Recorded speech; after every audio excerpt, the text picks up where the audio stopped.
Hi guys, welcome to my channel. आज के ज़माने में हर दूसरे इंसान को हाई बीपी का इशू चल रहा है, जिसे हम हाइपरटेंशन भी कहते हैं। और काफ़ी लोग सोचते हैं कि ये सिर्फ स्ट्रेस की वजह से होता है, लेकिन आपको पता है कि बहुत सारे रीजंस ऐसे हैं जिससे स्ट्रेस नहीं होता। जैसे कि हमारा डाइट, हमारा लाइफस्टाइल, हम क्या सोचते हैं, ये सारी चीज़ें भी हमारे हाई बीपी को इम्पेक्ट करता है। और आज इस वीडियो में मैं आपके साथ यही डिस्कस करने वाली हूँ कि हाई बीपी क्या होता है, ये किस रीज़न से होता है, हम इसे किस तरीके से ठीक कर सकते हैं। बहुत ही कॉमन चीज़ें जो कि आपको पता होनी चाहिए। तो सबसे पहले हम ये डिस्कस करेंगे कि हाइपरटेंशन क्या होता है। देखिए, हमारा हार्ट एक पंप की तरह काम करता है, ये तो आपको पता ही है।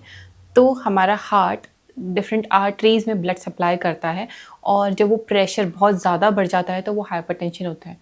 कुछ कुछ केसेस में वो 140/90 तक पहुंच जाता है और उससे भी ज़्यादा हो जाता है। बट ये नंबर सिर्फ एक बार की बात नहीं है। अगर कंसिस्टेंटली आपका ब्लड प्रेशर हाई रहता है तो ये आपके अदर ऑर्गन्स को भी डैमेज कर सकता है। अब हम इसके कॉमन सिम्टम्स की बात करते हैं जिस पर लोगों का ध्यान नहीं जाता है। जैसे कि हमेशा थकान फील होना, रेस्ट करने के बाद भी हार्ट रेट बहुत ज़्यादा फील करना, और गुस्सा बहुत ज़्यादा आना। हो सकता है कि आपके दिमाग में हमेशा ही स्ट्रेस है। तो ये कॉमन सिम्टम्स होते हैं हमारे हाई बीपी होने के। हमारी बॉडी की एक बहुत अच्छी खासियत है कि कोई भी प्रॉब्लम होने से पहले वो हमें सिम्टम्स ज़रूर देती है कि अभी संभल जाओ। लेकिन अनफॉर्चुनेटली काफ़ी लोग इन सारे सिम्टम्स को इग्नोर करते रहते हैं, जिसकी वजह से हाइपरटेंशन काफ़ी क्रिटिकल भी हो सकता है। चलिए हम इसके रूट कॉज के बारे में जानते हैं।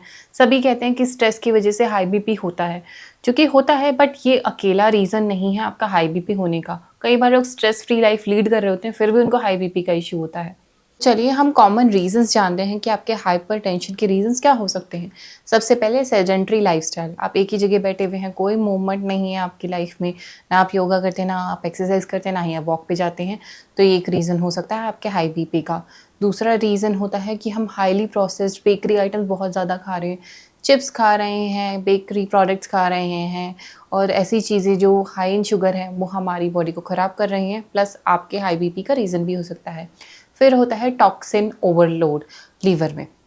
जब हमारा लीवर ढंग से काम नहीं कर पाता है, हम उसको इतना सब कुछ खाने के लिए दे रहे हैं जो कि अनहेल्दी है, वो प्रोसेस नहीं कर पा रहा है, जिसकी वजह से हमारा जो लीवर है ओवरलोड हो रहा है टॉक्सिन्स की वजह से, और ढंग से फंक्शनल नहीं है।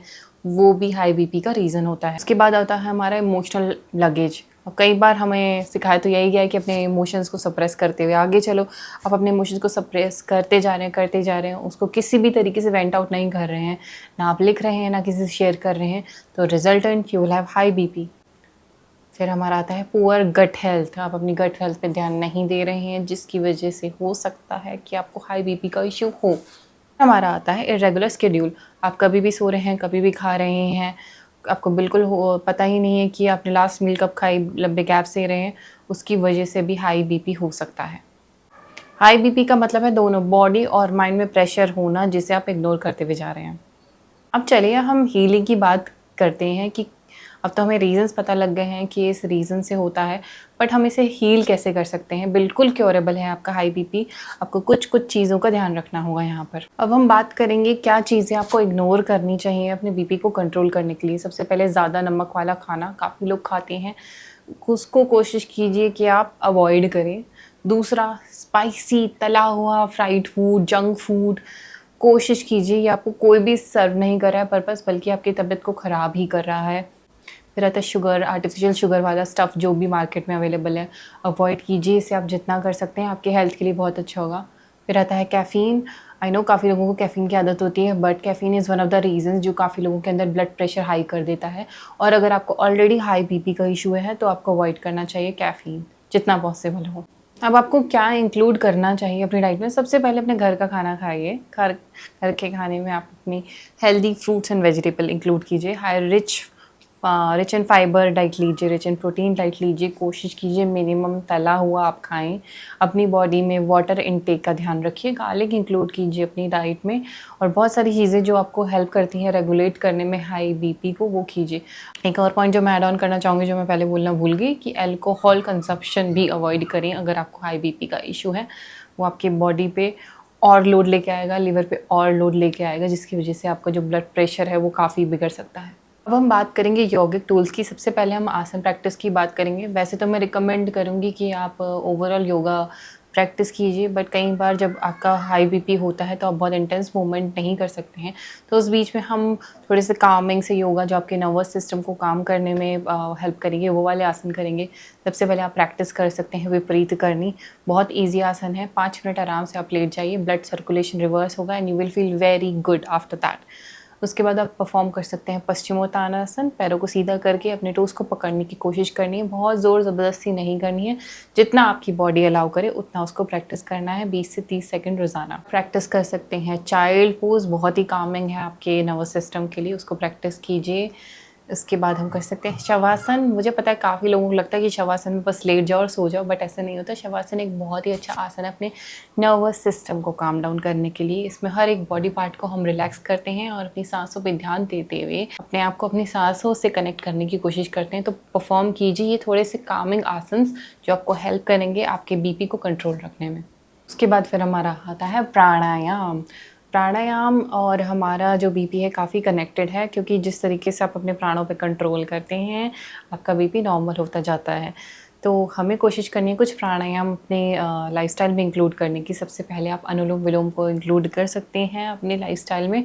आप रिटेंशन अवॉइड कर सकते हैं उसके अंदर। अगर आपको हाई बीपी इशू है, नॉर्मल इन्हेलेशन एंड एक्सहेलेशन कीजिए, आपको डेफिनेटली काफ़ी चेंजेस मिलेंगे। हमें कोशिश करनी है अपनी सांसों को लंबा और गहरा करने की।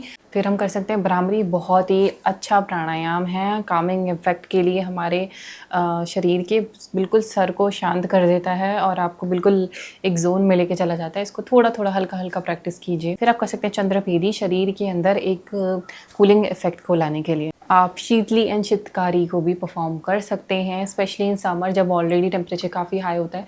इस बीच में हाई बीपी वाले लोग काफ़ी परेशान होते हैं, तो वो ये प्राणायाम करेंगे तो उनको काफ़ी हद तक आराम महसूस होगा। कोशिश कीजिए 5 से 10 मिनट रोज़ाना इसको प्रैक्टिस करने की। अब मैंने आपको काफ़ी चीज़ें बताई हैं, बट अब क्या होता है कि अगर हाई बीपी उससे पहले अगर आप सोने के अपने जो रूटीन है उस पर भी ध्यान दें तो बहुत ही अच्छा रहेगा।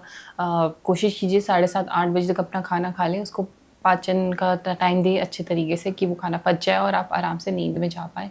कोशिश करेंगे 1 घंटे पहले अपने फ़ोन, अपने सारे गैजेट्स को दूर कर दीजिए, ताकि जो आपकी लाइट है, जो ब्लू लाइट है, वो परेशान ना करे आपकी नींद में। आप ये भी कोशिश कीजिए कि आप खाने के बाद थोड़ी देर के लिए वॉक पे चले जाएँ।